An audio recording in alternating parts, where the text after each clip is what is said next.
इकबाल ने क्या कहा था, हम बुलबुलें हैं इसकी, ये गुलसिता हमारा, सारे जहां से अच्छा हिंदुस्तान हमारा। Prime Minister Modi played in stopping Putin using tactical nuclear weapons in Ukraine at the end of 2022. Poland के डिप्टी फॉरेन मिनिस्टर ने कहा है कि 2022 में यूक्रेन वॉर के दौरान पीएम मोदी ने व्लादिमीर पुतिन को न्यूक्लियर वेपन इस्तेमाल करने से रोका था।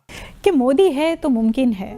एक तरफ सरहदों पर जाहिर है टेंशन बढ़ रही है, दूसरी तरफ जो हमला है सऊदी अरब पर, जाहिर बात है हुसी मिलिशिया को ईरान की हमायत हासिल है तो यही समझा जाएगा कि इस हमले के पीछे ईरान है। पाकिस्तान ने इसकी मजम्मत तो कर दिया, तो अब आप ये नहीं समझते कि दफाई मुआहदे के तहत पाकिस्तान पाबंद है इसका जवाब देने का? इंडिया के डैम पर हमला करना यार, कम ऑन, ये सारी गीदड़ भपकियां छोड़ दिया करें, बस गीदड़ भपकियां लगाते रहे आप लोग। मतलब मैं ये कह रही हूँ बिल्कुल ना करें, जंग हम नहीं चाहते, वॉर किस लिए करेंगे आप, उनके करके देखें, फिर वो आपको बताते हैं, फिर वो कहाँ कहाँ हमले करेंगे ये भी देख लीजिएगा। लेकिन वो तो मतलब मेरा कहने का मतलब ये है कि जिसका मुंह आता है उठ के कहते हैं हम ये कर देंगे, हम वो कर देंगे। आप देखिए आपके डैम पर जो चेक पोस्टें, सिक्योरिटी पोस्टें, उसके ऊपर 250-250 लोग हमले कर रहे हैं। इस तरह के जो इंटरनेशनल तनाज़ात जितने भी हैं उसके ऊपर एक स्वीपिंग स्टेटमेंट जो है वो नहीं दी जा सकती। जी, उसमें जो बलूचिस्तान में हमले हो रहे हैं, बहुत ही खराब सूरत हाल है बलूचिस्तान की। कई लोग पाकिस्तान में भी ये बात कर रहे हैं कि इन्होंने एक और बलूचिस्तान खड़ा कर दिया है कश्मीर की शक्ल में। नमस्ते दोस्तों, जय हिंद। हिंदुस्तान स्पेशल में आपका स्वागत है दोस्तों। पोलैंड के डिप्टी विदेश मंत्री व्लादिस्लाव तेओफल ने बड़ा दावा किया है कि साल 2022 के आखिर में प्राइम मिनिस्टर मोदी ने रूस के राष्ट्रपति व्लादिमीर पुतिन को यूक्रेन युद्ध में परमाणु हथियार इस्तेमाल करने से रोकने में अहम भूमिका निभाई थी। उन्होंने ये बात नई दिल्ली में भारत पोलैंड संयुक्त आर्थिक आयोग की बैठक के बाद प्रेस कॉन्फ्रेंस में कही। उन्होंने कहा कि पुतिन दुनिया के जिन गिने चुने नेताओं की बात गंभीरता से सुनते हैं उनमें प्राइम मिनिस्टर मोदी भी शामिल हैं। उन्होंने कहा कि प्राइम मिनिस्टर मोदी एक जाने माने और सम्मानित वैश्विक नेता हैं।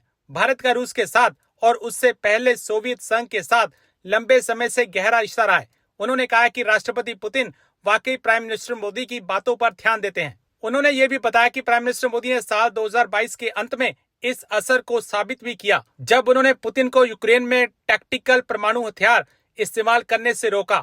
उनके मुताबिक प्राइम मिनिस्टर मोदी उन गिने चुने लोगों में हैं जो पुतिन पर दबाव डाल सकते हैं। कई लोग पाकिस्तान में भी ये बात कर रहे हैं कि इन्होंने एक और बलूचिस्तान खड़ा कर दिया है कश्मीर की शक्ल में। पहले वहां पर इतने हालात खराब नहीं थे जैसे बलूचिस्तान में, लेकिन अब कुछ अरसे के बाद जो है लोग वहां से भी कुछ आवाजें उठ रही हैं कि वो कह रहे हैं हम पाकिस्तान के साथ नहीं रहेंगे और हो सकता है आगे जाके मिसिंग पर्सन्स के इशू भी शुरू हो जाए। क्या वाकई एक और बलूचिस्तान क्रिएट कर दिया पाकिस्तान के स्टेट ने? देखिए, बलूचिस्तान और पीओजे के सिचुएशन बिल्कुल डिफरेंट है। बलूचिस्तान में तो अस्करी तंजीमें लड़ रही हैं। अच्छा, यहाँ एक दिलचस्प चीज मैं थोड़ा सा उस पर बात करूंगा, बिल्कुल मुख्तसर। जी जी जरूर। बलूचिस्तान और पीओजे का आप मुवाजना कर लें, दोनों में किस चीज की कमी है? बलूचिस्तान में अस्करी तंजीमें तो लड़ रही हैं, दबादब लड़ रही हैं, ठीक है ना, हमले कर रही हैं, नाके लगा रही हैं, स्नैप चेकिंग कर रही हैं, शहरों पे कब्जे करके उनके थाने जला के और इमारतें को आग लगा के फिर वहां से निकल जाते हैं। लेकिन बलूचिस्तान में एक चीज मिसिंग है जिसकी वजह से अभी तक वहां पे आज़ादी उस तरह से वो हासिल नहीं कर सके, और वो है अर्बन सोसाइटी का, पूरे समाज का उसमें ऐसे शामिल होना जैसे पीओजे के लोग निकले हैं। जिस दिन बलूचिस्तान का बलोच ऐसे निकल आया बाहर, उस दिन बलूचिस्तान आज़ाद होगा, फिर कोई रोक नहीं सकता उसको। जब तक वो नहीं होता ये लड़ाई इसी तरह टोका टाकी इनकी जारी रहेगी। पीओजे में आ जाएं, पीओजे में पूरा पीओजे बाहर आ गया है, लेकिन उनके पास कोई अस्करी उस तरह की तंजीम नहीं है। वहाँ ये कमी है जिसकी वजह से आज़ादी नहीं मिल सकती इनको भी।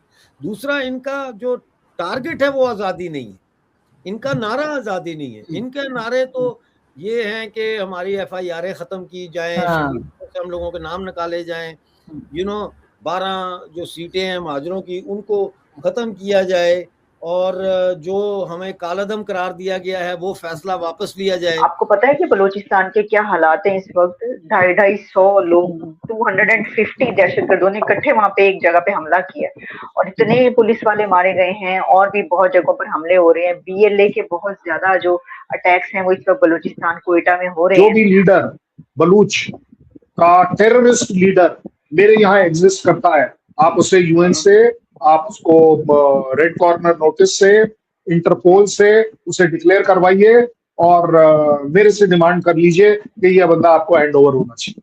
नाम बताइए, मैं हैंड ओवर करवाता हूँ। बोलिए, अभी बोलिए आप अपन बैठे बैठाए कि कौन सा वो लीडर है टेररिस्ट का जो बलूच का है और मेरे यहाँ पर रह रहा है, मेरे यहाँ पर ट्रेनिंग करा रहा है। कहाँ है वो ट्रेनिंग कैंप? अभी आप बताइए, मैं अभी कराता हूँ। You right now tell me, I will take this telephone, drive my car, reach there and do a live show with you. कि लीजिए जी मैं यहाँ खड़ा हूँ जहाँ आपने बताया है। आप बताइए। नहीं लेकिन देखिए बताना तो पड़ेगा ना। इसके देखिए इस तरह तो पाकिस्तान भी कहता है कि जी सबूत दें, पहलगाम में कहाँ पर पाकिस्तानी जो है वो था, हमें कोई सबूत नहीं दिया, ये किया, इस तरह तो उस तरह से भी कहा जाता है। प्रॉब्लम ये है।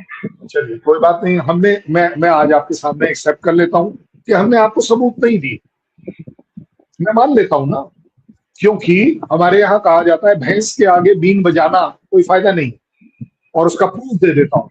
मैं आपको प्रूफ देता हूं कि मतलब हालांकि भैंस आपके यहाँ पर होना गलत हो जाएगी। We were expecting that there will be a snake, जिसके लिए स्नेक 4 बार अपनी बीन बजाएगा, बट आप वो नहीं चलाएंगे, तो कोई बड़ी बात नहीं है।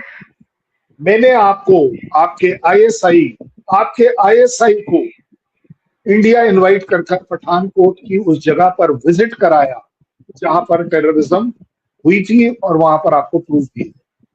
आपने अगर उसमें एक स्टेप आगे चलाया हो तो आप बता दीजिए। एक काम करिए, बलूचिस्तान में मुझे इनवाइट कर लीजिए, दिखाइए कि देखिए जी ये इंडियन के टेलटेल साइन है, ये जो है आपकी इंडिया से प्रूफ है हमारे पास, ये कम्युनिकेशन है, ये वेपन सिस्टम है, वगैरह वगैरह। हमने तो आपको दिखाए कि देखिए जी आपकी मार्किंग जो है पाकिस्तान की मार्किंग वाले हथियार हैं। हमने आपको वो कम्युनिकेशन सुनवाया, आपको हैंड ओवर किया वो डोजियर। तो चलिए जी ये सारी चीजें मिलाकर आप एक अच्छा सा इनिशिएटिव डालिए अपने यहाँ से। अगर कोई आपके यहाँ टेररिज्म इसमें इन्वॉल्व था जिनको हम बाय नेम बता रहे हैं, आप एक बात बताइए, हाफिज सईद आपके यहाँ क्या पेट्रियोटिक का काम कर रहा है? पेट्रियोटिज्म से रिलेटेड वो क्या काम कर रहा है? मसूद जो है वो क्या ऐसा अच्छा काम कर रहा है आपके देश के लिए, जो आपकी इकोनॉमी में फक्र है या आपके सोशल स्ट्रक्चर में फक्र ऐड करता है? आप बताइए। वो अगर इस्लामिस्ट जो है ना, उनको जमा करके उनके सामने खड़े होकर स्पीचेस करते हैं इंडिया के खिलाफ। नहीं, लेकिन उसने कभी आपके पाकिस्तान के लिए तो कोई अच्छी बात कही नहीं, या तो पाकिस्तान के लिए पाकिस्तान नहीं सर, इससे अच्छी बात क्या होगी कि उसकी वजह से एफएटीएफ में नाम रहा। तो आप और अच्छी बात हो गई ना कि एफएटीएफ में आपका नाम आया उसी की वजह से।